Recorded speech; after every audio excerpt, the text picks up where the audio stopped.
যে আলী রাদিয়াল্লাহু তাআলা আনহুকে নবীজি প্রশ্ন করেছিলেন, আলী তোমার হায়াতের ব্যাপারে তুমি কতটুকু আশা করো? তিনি বলেন, হুজুর জোহর পড়লাম, আসর এসে পড়তেও পারি, নাও পড়তে পারি। নবীজি বলেন, এত বিশাল তুমি মনে করছো? আমরা যে শ্বাস যেটা ছাড়লাম আরেকবার যে উঠাতে পারবো সেই গ্যারান্টি আছে কারো কাছে? নবীজি বলছেন, একদিকে সালাম ফিরে আরেক দিকে সালাম ফিরাতে পারবা, সেটাই তো গ্যারান্টি নেই। আপনি শ্বাস যেটা ছাড়লেন, শ্বাস যে উঠাবেন, সেই অক্সিজেন আপনার জন্য বরাদ্দ আল্লাহ রেখেছেন কিনা সেটাই তো জানি না। ঠিক কিনা বলেন? মাহফিলে এসেছেন, বসেছেন, শুনছেন, আপনি এখান থেকে একেবারে হেঁটে হেঁটে বাড়ি যেতে পারবেন, কোনো গ্যারান্টি আছে? নাই। তাহলে হায়াত কার কাছে? বন্ধুগণ আমার, নবী করিম সাল্লাল্লাহু আলাইহি সাল্লামকে বলা হলো, ইয়া রাসূলুল্লাহ, ইয়া হাবিবাল্লাহ, আপনার উম্মতের বয়স হবে কত, তারা করবে কেমন? নবীজি তখন খুব বেশি স্মরণ করিয়ে দিয়ে বললেন, নূহ আলাইহিস সালামের জামানায় একজন মা তার ছেলেকে নূহ আলাইহিস সালামের কাছে নিয়ে আসছিল। তার বয়স ছিল 70 বছর, 80 বছর। জোরে বলেন কত বছর? 70 বছর একটা ছেলেকে নিয়ে আসছে হযরত নূহ আলাইহিস সালামের কাছে। এসে বললেন যে, হে নূহ, আমার ছেলেটা খুব অসুস্থ, দোয়া করবেন যেন আরো অনেক দিন বেঁচে থাকে, ছেলেটা মারা যাবে। নূহ আলাইহিস সালাম বললেন, এত পেরেশানি হলেন কেন? শেষ জামানায় নবী মুহাম্মদুর রাসূলুল্লাহ সাল্লাল্লাহু আলাইহি ওয়াসাল্লামের উম্মতদের অবস্থা হবে এমন, তারা বেঁচে থাকবে 60 বছর থেকে 65 বছর পর্যন্ত, আর আপনার ছেলের বয়স তো চলে এখন 80 বছর। সুবহানাল্লাহ পড়েন। উনি চিন্তায় পড়ে গেলেন, কি বলেন? উনি চিন্তায় পড়ে গেলেন যে কি করে হতে পারে, আমার তো ছেলেটার বয়স মাত্র 80 বছর। ওই সময়ের মানুষ 150 বছর, 200 বছর, 300 বছর, 1000 বছর বেঁচে থাকতো। নূহ আলাইহিস সালাম দাওয়াত দিয়েছিল 950 বছর। কত বছর? 950 বছর দাওয়াত দিয়েছেন। ওই বুড়ি মা নূহ আলাইহিস সালামকে বললেন, তাহলে শেষ জামানায় নবী মুহাম্মদ সাল্লাল্লাহু আলাইহি সাল্লামের উম্মতরা যদি 65 বছর পেয়ে থাকে, তাহলে তারা কি ঘর বানাবে? কথা বলেন, তারা কি ঘর বানাবে? তাহলে কারণ কয়দিন পর তো মরেই যাবে। আমরা কি করি? আমরা তো কত বছর বাঁচবো কেউ জানি না, কিন্তু কার বেশি কে বিল্ডিং করতে পারে? একজনে বিল্ডিং করে বলে, হুজুর 200 বছরে আমার ঘর কিচ্ছু হবে না, সেভাবে বানাইছি। ঠিক কিনা বলেন? 200 বছরে কিছু হবে না, উনি বাঁচবে কয় বছর? 60, 70? ঘরে তো এমনই নাকি? তাহলে উনি চিন্তা করলেন যে 200 বছর হুজুর আমার ঘর কিছু হবে না, ফাউন্ডেশনটা মজবুত করে করলাম। আল্লাহু আকবার পড়েন। নূহ আলাইহিস সালামের সেই বুড়িমা বললেন যে, ইয়া নূহ, শেষ জামানার যে উম্মতরা মাত্র 65 বছর পাবে, তাহলে তারা থাকার জন্য কি ঘর বানাবে? আর আজকে আমরা শুধু ঘর না, কে কত বিশাল বিশাল অট্টালিকা বিল্ডিং তৈরি করতে পারি, কে কত বিশাল ইমারত তৈরি করতে পারি, ফাউন্ডেশন দিতে পারি, আজকে আমরা সেই প্রতিযোগিতায়, কিন্তু মৃত্যুর কথা কেউ কখনো মনেও করি না। ঠিক কিনা বলেন? বন্ধুগণ আমার, এরপরের বিষয় হলো, মনের যেই সুখ আল্লাহ আমাদেরকে দিয়েছেন, এটাই থাকতে হবে সবচেয়ে বড় বিষয়।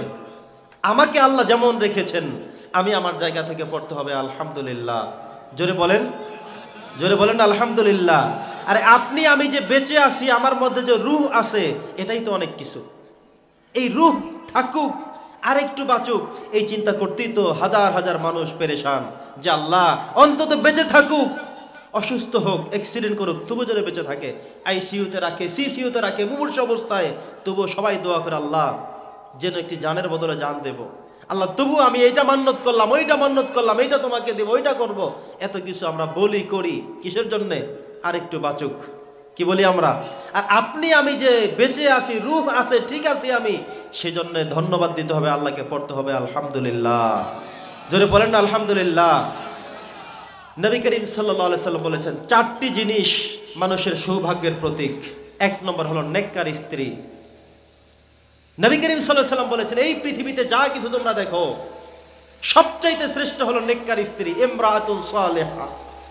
ইমরাতুন সালেহার কথা বলা হয়েছে যে নেককার স্ত্রী, এই স্ত্রীর দাম এই পৃথিবীতে যা কিছু আপনি আমি দেখি, আর দুনিয়া কুল্লুহা মাতা, এই দুনিয়ার সব কিছু গুরুত্বপূর্ণ, সব কিছুই দামি, তবে তার মধ্যে থেকে সবচেয়ে গুরুত্বপূর্ণ এবং দামি হলো একজন নেককার স্ত্রী। পড়েন আলহামদুলিল্লাহ। নবীজি বলছেন যে 4টা বিষয় যার মধ্যে আছে, সে হলো পৃথিবীতে সবচেয়ে প্রকৃত সুখী। একটা হলো নেককার স্ত্রী, 2 নম্বর হলো প্রশস্ত বাড়ি, 3 নম্বর হলো ভালো প্রতিবেশী, 4 নম্বর হলো ভালো যানবাহন। মুসলিম শরীফের হাদিসের মধ্যে নবীজি বলেছেন যে একজন মানুষ যদি তিনি মনে করেন তিনি ভালো আছেন, তিনি সবচেয়ে বড় সুখী, সবচেয়ে বেশি আল্লাহর কৃতজ্ঞতা প্রকাশ তার করা দরকার। করেন না সুবহানাল্লাহ? প্রিয় সুধী, 5 নম্বর বিষয় হলো যে অন্যের সাথে নিজেকে কখনো তুলনা করা যাবে না। কার সাথে? আমরা সবসময় আরেকজন, উনি কেমন উনি কেমন, না, এটা করা যাবে না। আপনাকে আল্লাহ যেমন রেখেছেন আপনি দেখেন না, আপনি অনন্য। আপনার চেহারা কত সুন্দর, আপনার কথা কত সুন্দর, আপনার চলন কত সুন্দর, আপনার আচরণ কত সুন্দর, আপনি কত কিছুই না পারেন, অনেকে এটা পারেও না। আপনার সুর কত সুন্দর, আপনি হাঁটেন কত সুন্দর করে। নিজেকে নিজে একবার আয়নার সামনে দাঁড় করালে দেখবেন যে আপনার থেকে ভালো মানুষ আপনি দেখবেন যে আর কেউ নাই। সুবহানাল্লাহ পড়েন। নবী করিম সাল্লাল্লাহু আলাইহি সাল্লাম বলেছেন, প্রত্যেকটা বনি আদমের এক একজনকে আল্লাহ এক একটা কোয়ালিটি দিয়ে পাঠিয়েছেন। এজন্য দেখবেন একই বাবার একই মায়ের সন্তান, 5 জন সন্তান, কিন্তু 5 জন 5 ধরনের। কারো মনের সাথে কারো মন মিলে না, কারো সিদ্ধান্তের সাথে কারো সিদ্ধান্ত মিলে না, কারো চেহারার সাথে কারো চেহারা মিলে না, কারো কথার ভয়েসের সাথে কারোর কথার ভয়েস মিলে না, কারো খাবারের চাহিদার সাথে কারো খাবারের চাহিদা মিলে না। একসাথেই খেতে বসছে, কেউ বলে ভালো, কেউ বলে ভালো হয়নি, কেউ বলে চলবে, কেউ বলে আমার পক্ষে সম্ভব না। ঠিক কিনা বলেন? তার মানে হলো এক একজন মানুষকে এক একটা শক্তি দিয়ে এক একটা কোয়ালিটি দিয়ে পাঠিয়েছেন কে?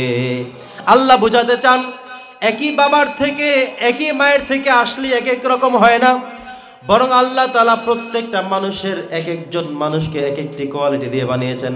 আমাদের প্রত্যেকের মধ্যেই ভিন্ন ভিন্ন কিছু কোয়ালিটি আছে, প্রত্যেকের মধ্যেই ভিন্ন ভিন্ন কিছু এমন বিষয় আল্লাহ করেছেন যে বিষয়গুলো শুধু আল্লাহ আপনাকেই দিয়েছেন, অন্য কাউকে দেননি। আপনি দেখবেন যে আপনার মানুষের সাথে হাসি মুখে কথা বলেন, যেটা অন্য কেউ করে না। আপনি দেখবেন আপনার কণ্ঠ এত সুন্দর, যেটা অন্য কেউ পারে না।